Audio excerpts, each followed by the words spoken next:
53장 4절에서 5절입니다. 이사야서 53장 4절에서 5절입니다. 함께 읽겠습니다. 우리 하나님은 6절까지도 읽죠. 6절은 제가 준비를 안 했지만 6절까지 읽도록 하겠습니다. 구약성경 1033쪽에 있습니다. 구약성경 1033쪽에 있습니다.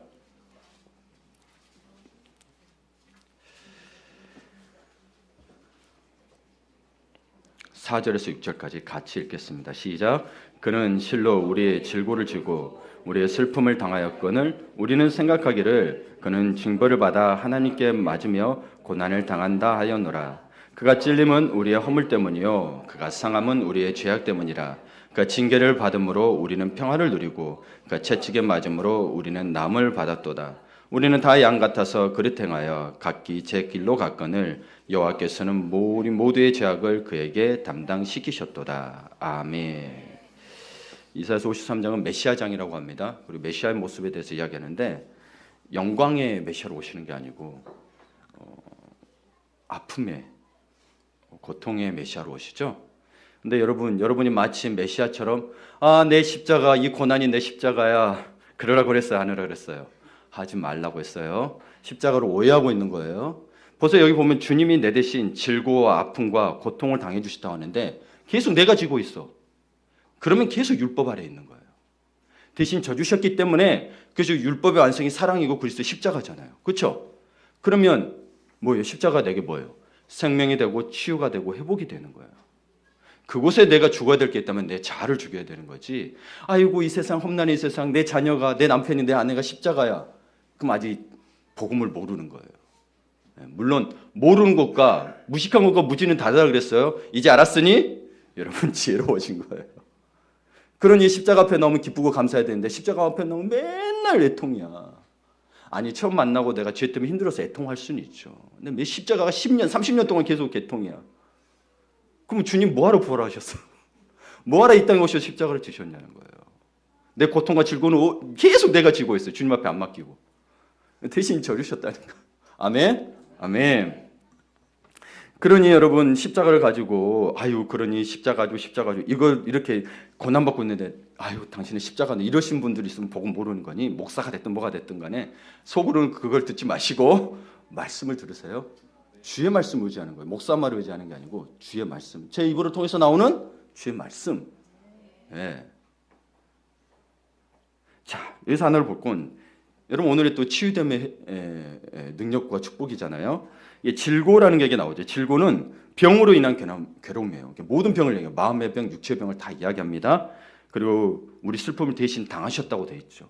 내가 아픈데 대신 당하셨단 말이에요. 그럼 내가 계속 지고 있어야 돼요? 말아야 돼요? 말아야 되는 거죠. 믿음으로 선포하셔야 돼요. 하나님께 근데 우리는 어떻게 생각하고 있냐면 하나님께 맞고 고난을 당하니까 그 메시아가 징벌을 받고 있다는 거예요. 죄의 대가를 받고 있다는 거예요. 근데 사실 알고 보니 누구 죄예요? 내 죄라는 거죠. 예, 아주 간단한 건데 이거를 자꾸 사탄이 왜곡시켜요. 이단들이 왜곡시키고 마치 자기들이 예수님인 것처럼 자기가 성령님인 것처럼. 근데 그분이 왜 그런 수모와 더불어 고난을 당하셨을까요? 여러분 신약 성서에 오게 되면 예수님이 어떤 고난까지 당하냐면 빨가벗김까지 당하고 침 뱉고 채찍이 어떻게 되냐면 끝에 동물 뼈가 들어있어요. 꽂아져서 그래서 딱 채찍면 살점이 찢겨나가는 채찍이에요. 이거는 뭐 일부러 강조할 필요는 없는데 그걸 왜 그분이 왜 대신 당해야 됐냐고요. 왜요? 네, 그냥 단순히 죄 때문이에요? 그 죄 때문에는 뭐가 담겨 있어요? 그 뒤에는 뭐 때문에? 여러분 자녀 대신 아파줄 수 있어요? 없어요? 아니 여러분이 만약에 마음 대신 그럼 왜 그런 거예요? 아파서 그런 거예요? 사랑 때문에. 이걸 놓치시면 안 돼요. 사랑 때문에. 죄 때문이 아니에요. 사랑하니까 그 죄를 씻겨주고 싶으신 거예요. 우리 물은 못 씻으니까. 그래서 보세요. 그가 징계를 받음으로 우리는 평화를 누리고 그가 채찍에 맞음으로 우리는 나음을 받았도다. 그런 거죠. 그가 채찍에 맞음으로 저와 여러분은 나음을 받았습니다. 아멘. 그래서 저는 치유와 회복에 참으로 관심이 많습니다. 안 아파본 사람이 없죠. 안 아픈 사람이 없어요. 그래서 오늘 사실 이 본문을 이걸 가지고 마가복음 2장과 5장에 있는 이 본문을 통해서 여러분에게 치유와 축복이 일어나기를 정말 간절히 바라고 축복합니다. 예, 그 PPT 한번 띄워주세요. 다 읽을 시간이 없어서 마가복음 2장 먼저 볼게요. 자, 2장 1절부터 12절까지 여러분 성경책으로도 찾아보세요. 한번 눈으로 보세요. 자, 여기가 무슨 사건이 나오냐면 제가 화요일에 이야기했던 중풍병자가 나오는 사건이에요. 예. 그때는 그 믿음 가지고만 이야기를 했어요. 구원 가지고만, 죄사함 가지고만 이야기했거든요. 죄사함 가지고. 오늘은 치유와 회복에 대해서 함께 보도록 할 거예요. 그 두 번째로 봐야 될 게 또 보세요. 마가복음 5장을 볼 거예요. 마가복음 5장 보시면 21절 34절에 또 두 가지 사건이 나옵니다. 여기에는 야이로 회장당 야이로의 딸의 사건과 그리고 여러분 뭐예요? 혈루병 걸린 여인에 대해서 나옵니다. 이거를 전체적으로 볼 거예요. 막 한 절씩 한씩 보면 시간이 없으니 여러분 볼게요. 자, 먼저 마가복음 2장의 사건은 중풍병자 사건이라고 하는데 이 중풍병자가 그의 친구들의 이야기를 들었습니다. 근데 여기에는 특이한 점이 하나 있어요. 다른 곳과 다른 특이한 점이 있는데 5절 한번 봅니다. 5절 보면 같이 읽어볼까요? 시작.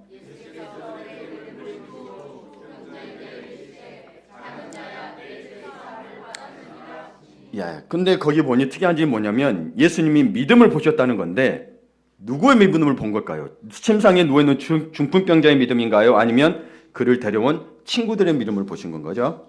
그렇죠. 후자입니다.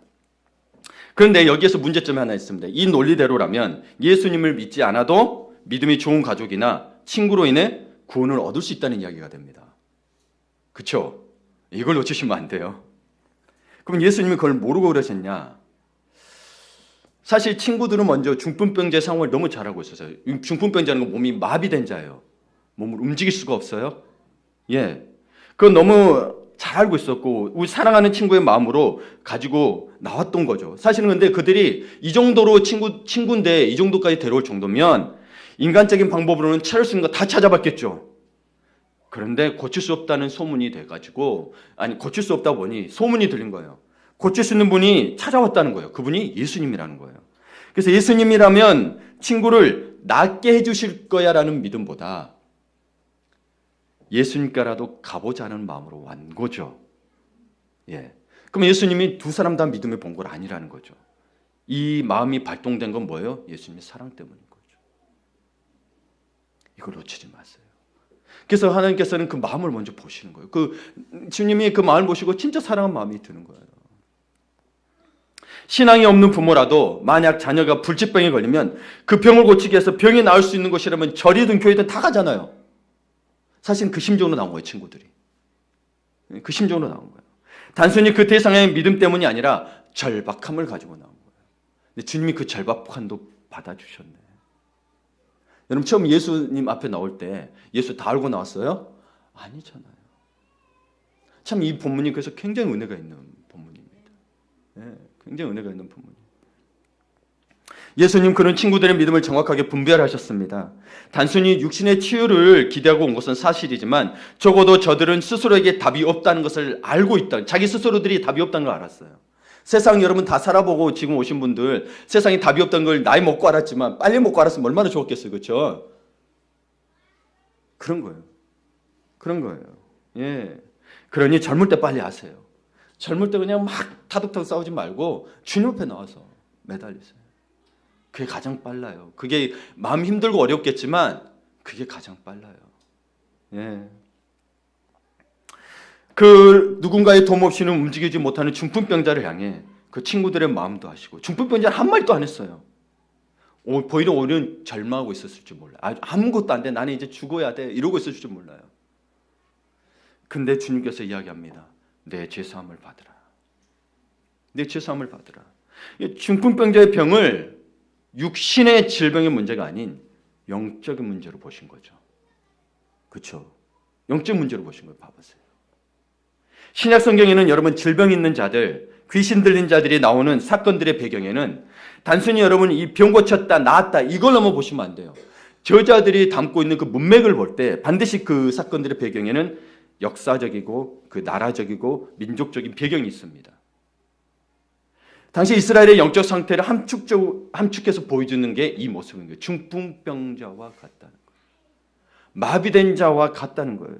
육체의 질병과 치유 관계로만 보면 우리의 영적 상태나 시대의 영적 상황을 놓치게 됩니다. 근데 여러분, 그 시대의 영적 상황을 우리는 영향을 받고 있거든요. 예를 들어서 저도 설교도 계속 이야기하지만 포스트 모더니즘을 여러분 일터에서 다 받고 있어요. 그것을 가지고 교회도 오는 거예요. 근데 여러분은 모르죠. 받고 있다고요. 여러분 영적 거를 공격을 계속 받고 있고 영향을 받고 있어요. 그 자본주의 영향도 받고 있는 거고. 그런 거예요. 여러분 또 법이 바뀌면 법의 영향도 받잖아요. 영적인 것과 따로예요?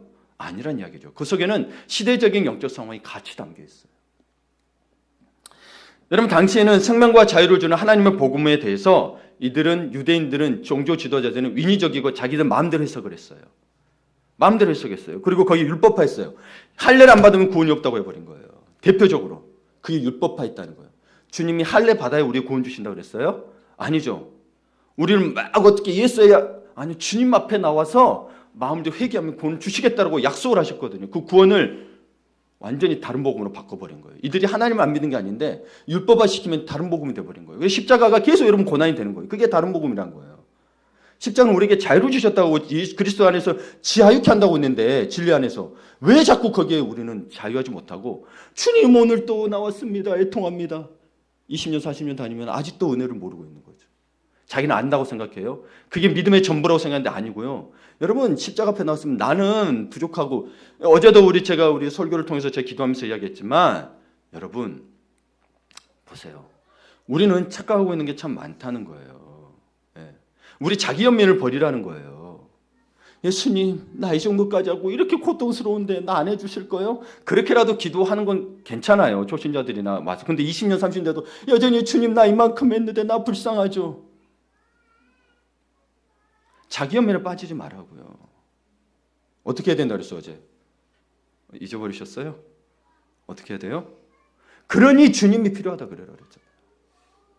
나 불쌍하니까 봐주세요가 아니라 나 그러니까 주님이 필요해요. 그래야 복음의 능력이 나타난다니까요. 그러니 나 불쌍하죠. 좀 봐주세요. 도와주세요. 뭐 잘되게 해주세요. 아니요. 그러니 주님 필요하니 내 복음의 능력이 내게 오게 해주세요. 복음이 해줘야 돼. 자꾸 나 이거 내 자녀 문제 해결되면 내가 잘 돼갖고 내 사업이 잘 되면 절대 안 그래요. 그러니까 계속 거기에 매여 있는 거예요. 자기 연민으로 계속 나오니까 삶에는 변화가 있어요? 없어요? 없어요. 교회에서는 신실한 척해요. 나가면 말씀이 하나도 없어요. 그래서 여러분 정말 그러니 주님 나 정말 열심히 했는데 이것밖에 안 되고 저 사람은 저렇게 막 있는데 아니 그 자기 연민에 빠지지 마시고 그걸 넘어서라고요. 자기 연민이 필요 없다는 이야기는 아니에요. 그렇게 나온 것도 감사한데 이제는 넘어서라는 거예요. 그러니 주님이 필요해요. 나 이것밖에 안 되니까 나 주님 앞에 부끄러워요. 죄 뒤에 숨지 마시고 부끄러우니 주님이 필요해요. 아셨죠? 간단해요. 근데 이걸 못해요. 왜요? 자기 상황을 보니까. 그걸 넘어서셔야 돼요. 그걸 넘어서셔야 돼요. 네. 여러분 그 당시에 이 이스라엘 백성들은 올가매며 오랫동안 죄의 그늘 속에 속박시켜 버렸어요. 예수님은 지금 중풍병자와 이스라엘을 향해 동시에 죄 사함을 받으라고 선포하신 거예요. 우리 하늘빛 교회도 질병이 있는 분들이 있습니다. 나는 아프지 않으니 그 질병은 저분만의 영적이고 육체적인 문제라고 다른 분들은 생각하시면 안 된다는 거예요. 뭐예요? 우리는 근데 거기는 뭐냐? 아픈 사람은 마치 믿음이 없는 것처럼 보이게 만들고 있다는 거예요. 아니요, 믿음이 없는 게 아니에요. 아프다고 해서. 무슨 말이에요? 그 질병은, 그 아픔은 이 지역, 이 나라, 이 시대의 교회의 문제를 말하고 있다는 거예요. 이 시대가 그렇다는 거예요. 뭐예요? 동성애가 있어요.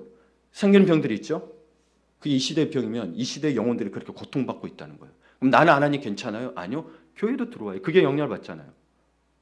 그럼 동성애를 이야기하면 잡혀가요. 반대 이야기하면. 미국에 그런 주가 있어요. 성경에 죄라고 했는데 말을 못해. 동성애자가 나쁘다는 게 아니에요. 예를 들면 그렇다는 거예요. 시대가 병들어 있다는 거예요. 그게 교회 영향이 들어와요. 근데 우리는 그걸 놓치고 있단 말이에요. 그냥 저 사람은 저 사람 아픈 거야. 이러지 마시라고요.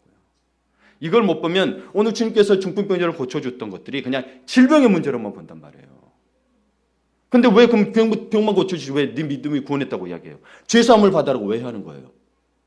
중풍병자가 뭔 죄를 지었다고? 누워있는데 마비되고 있는데 뭐래요? 생각도 멈출 텐데. 무슨 죄를 지었겠어요? 생각해 보시라는 거예요. 이건 그래서 저자들을 통해서 하나님의 성경을 기록했을 때는 그 속에 그 영적인 부분을 다 안고 있는 거예요. 그냥 사건으로만 보시면 안 돼요. 여러분이 자꾸 분노가 일어나고 때로는 자꾸 불평 같은 게 일어나면 이 시대가 그렇다고 이야기를 하고 있는 거예요. 그럼 그 사람은 문제가 아니고 교회의 문제, 나라의 문제가 있다는 거예요. 그래서 여러분, 나만 위해서 기도하면 나만 바뀐 것 같죠? 아니요. 주변과 같이 안 바뀌면 아무 안 돼요. 그래서 치유함이라는 것은 혼자만이 되는 게 아니에요. 반드시 누군가의 도움이 필요할 때가 있고 결정적으로는 주님의 도움이 반드시 필요합니다. 혼자 힘들면 같이 나가야 돼요. 그래서 아프신 분들은 잘 오신 거예요. 내 믿음이 적어서 아프나? 그건 아니에요. 그러니 여러분, 이 중풍병자, 그래서 여러분 이 지역, 이 나라는 아픔과 쾌락 그리고 가짜들이 판을 치고 있는 거예요. 신천지니 하나님의 교회니 판을 치고 있는 거예요. 그게 지금 이 시대 영적 상태를 이야기합니다. 그게 근데 마치 그게 진리처럼 들은 게 아니고 그거 간증들 그 나온 사람들 이야기 들으면 진리처럼 들은 게 아니고 거기에 매이게 되잖아요. 교회가 해결을 못 해주는 게 사실 그래서 신천지니 여호와 증인이니 안산홍인의 문제가 아니고 교회가 복음을 선포하지 못하고 있기 때문에 그들이 질병 들고 거기에 들어가는 거예요. 그러면 그들이 교회 못 들어가려면 복음을 선포하고 예수만 의지하게 해야 되지 무슨 이만희를 의지하고 무슨 안산홍이 그들이 무슨 신이에요. 성경이 어딨냐고 이름이 도대체 왜 다른 복음을 갖다 집어넣냐는 거예요. 그리고 한국교회가 성숙보다는 성장에 초점이 맞춰져서 마치 자본주의 모습을 하고 있다는 거예요. 여러분 기독교는 자본주의가 아닙니다. 자본주의 정신이 기독교는 들었지만 자본주의 자체는 기독교가 아니에요. 자본주의 정신은 뭐예요? 일하면 일하는 대로 대가를 받는 건데 여러분 그게 가능해요? 여러분 이 시대는 노력한 만큼 대지가 아니고 속이는 만큼 벌게 돼 있다고요. 노력했더니 배신당하잖아요. 하나님의 원래 우리를 만드시는 원리를 파괴시키고 있는 거죠.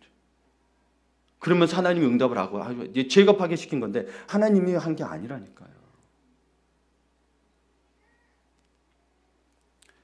그래서 복음이 아닌 물질과 현상에 치우치고 있는 거예요. 그래서 현상에 나타나면 그걸 가지고 보는 거예요.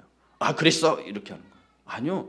그 현상 안 봐도 말씀이 있는 게 아니라 다 여러분 마음속에 있는 거 다 드러나잖아요. 제가 뭐 연애 능이 있고 그래서 그런 거예요? 아니요. 말씀 보니 다 이야기하고 있으니.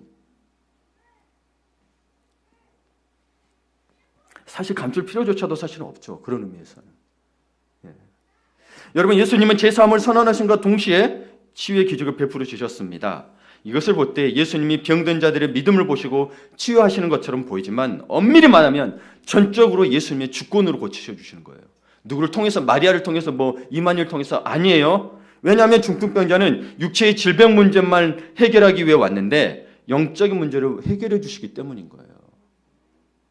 7절에서 오늘 본문 7절에서 마가복음 2장 7절에서 5절에 보면 어떤 서기관들이 이건 신성모독이야 라며 그들의 마음속에 태풍이 치고 있습니다. 이게 어떻게 예수님 저게 아니 지가 마치 하나님처럼 이러고 있단 말이에요. 랜스비 이러고 있단 말이에요. 신성모독이라고. 예. 그러자 예수님이 생각만 했어요. 그때 생각만 했는데 예수님이 아시고 묻습니다. 중풍병자에게 내 제삼을 받았느니라 하는 말과 일어나 내 성을 가지고 하라는 말 중에 어느 것이 쉽겠느냐? 여러분 어느 것이 쉽겠어요? 둘 다 어려운데 그 중에 어느 게 더 쉽겠어요? 예? 생각해 보세요. 눈에 안 보이니까 제3을 받으니까 더 쉬울 것 같죠? 아니요. 상을 들고 일어나라가 더 쉬운 거예요. 왜요? 제3을 받아내는 말은 누가 할 수 있어요? 예! 눈에 안 보이지만 눈에 안 보여서 말해도 저 사람 제3 만나니 모르니까 쉬운 것 같죠? 그게 현상만 본다는 거 아닐까요? 우리가 그렇게 현상만 보고 있다고요, 교회가. 사실 일어나서 걸어나가는 게 쉬운 거예요, 더. 왜요? 사도행전 3장에 보면 베드로가 성전 미문에 있는데 나면서 못 걷게 된 이로 이게 개정개혁은 그렇게 바뀌었어요. 안전병이라고 표현하지 마시고 나면서 못 걷게 된 이를 보았어요. 그리고 베드로가 말했습니다. 응가고는 내게 얻거니와 내게 있는 것을 내게 주노니 나사렛 예수 그리스도의 이름으로 일어나 걸으라. 제3을 받아라 그랬어요? 아니 일어나 걷으라고 했어요. 그러면 여러분 제3을 받았느니라 말은 하지 않았습니다. 아니 하지 못했습니다. 그러나 했습니다. 누구의 이름으로 했어요? 나사렛 예수 그리스도 이름으로. 그들에게는 제자들이 오순절 마가다락방에서 성령을 받고 이제는 예수님이 단순히 그냥 기적을 베푸는 분이 아니라 우리를 구원하시는 분인 걸 알았어요. 그래서 나사렛 예수님을 선포했을 때는 영적으로도 육적으로도 치유할 분임을 알고 선포한 거란 말이에요. 구원과 치유의 근원이 되시는 그 이름을 선포했다는 거죠. 그래서 이를 볼 때 여러분 회복과 치유는 정말 하나님의 주권임을 알 수 있죠. 그렇죠? 그분의 전적인 주권인 거예요. 사실 우리가 선포해서 나온 것 같고 하지만 다 거기 하나님의 주권이 들어있는 거예요. 여러분 그래서 제3의 영역은 인간이 절대 번져볼 수 있는 영역이 아닙니다. 여러분 질병의 문제가 해결된다고 인간답게 살아갈 수 있는 게 아니라니까요. 여러분 예전에 우리나라 시대도 정말 은혜 시대가 있었어요. 지금도 물론 은혜 시대인데 기적 같은 일들이 많이 일어날 때가 있었어요. 병 고침 받고 문제가 해결됐어요. 근데요 한두 달 지나더니 교회 안 와요. 주일날 놀러 가고 건강해지니까. 봐보세요. 여러분. 질병의 문제만이 해결이 되는 게 아니라는 거예요. 인간의 문제는. 영적 문제. 정말 주님을 만나야 여러분 질병의 문제가 해결되는 것도 의미가 있는 거지. 여러분의 삶의 문제도 해결되는 게 의미가 있는 거지. 그게 해결되지 않고 영적 문제 해결되지 않고 해봐야 뭐예요? 또 다른 걸로 걱정하고 근심한다니까요. 또 다른 문제가 오고 계속 넘어져요. 계속. 그래서 여러분 문제가 해결되면 내가 잘 믿을 것 같죠? 아니요. 여러분 인생 살아와 보세요. 살면서 문제 해결되는 게 하나도 없어요? 있죠? 그때마다 여러분 다른 고민 없었어요? 그래서 주님 더 붙들었어요? 아니요. 더 큰 고난이 오니까 또 나오고 더 큰 고난이니까 또 나왔잖아요.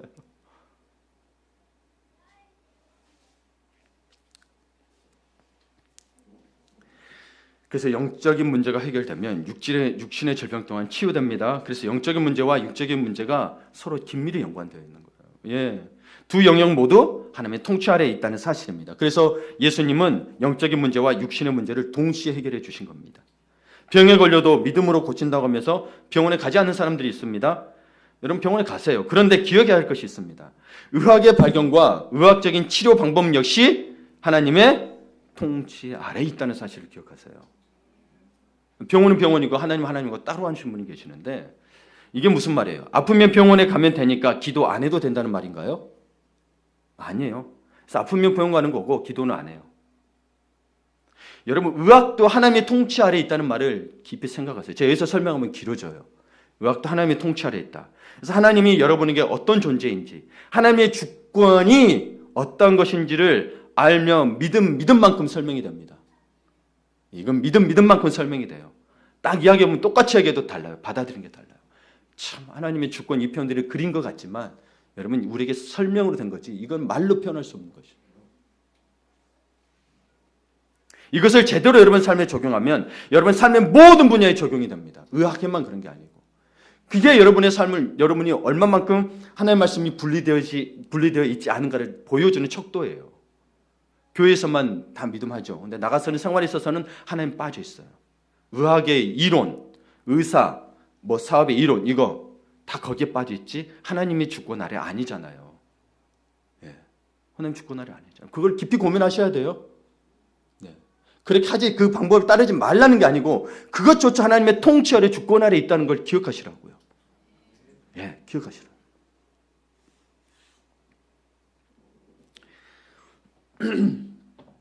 이 마가복음 12장은 다음에 하도록 하겠습니다. 예, 이것만으로 사실 충분해요. 근데 사건들을 통해서 여러분이 또 근거를 명확하게 하려고 하는 거지 이것만 받아들여도 여러분 삶이 변한다니까요. 그걸 믿지 못해서 그런 거고 적용하지 못해서 그런 거예요. 예, 여러분 이 마가복음 5장에 있는 것 뒷부분을 제가 좀 말씀드릴게요. 혈류병 거인 여인이 예수님의 손에 옷을 댔어요. 그래서 예수님이 이야기합니다. 누가 내 옷에 손을 대었느냐라고 물으셨습니다. 여러분 그때 어떤 상황이냐면 수많은 사람들이 접촉을 합니다. 예수님이 왔다는 소식 듣고 수많은 사람이 몰렸어요. 그런데 여러분 수많은 사람들의 접촉은 그냥 단순한 접촉에 불과했는데 그냥 혈류병 여인이 만진 그 옷에 예수님이 반응을 한 거예요. 누가 내 옷에 손을 대었느냐.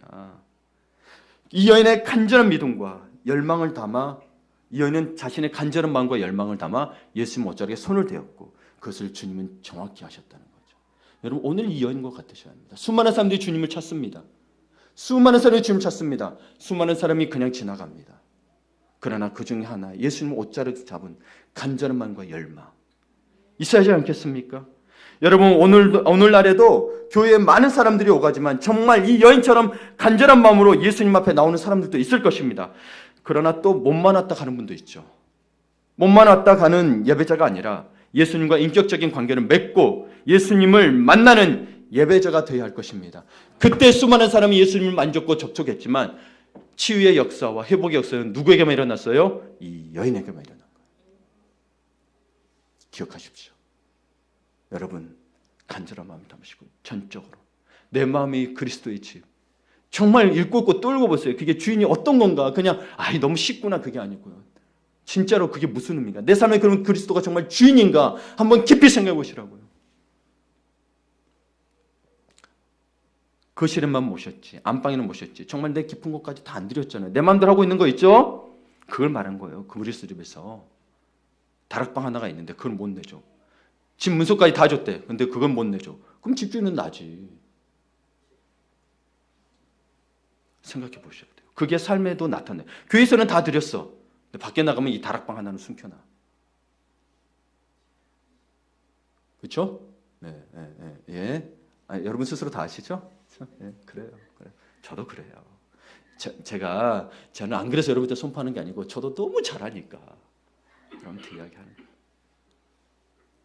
여러분 그러니 예수님을 만나는 예배자가 되시기를 축복합니다. 그때의 회복과 치유가 일어나는 것입니다. 아멘. 우리 함께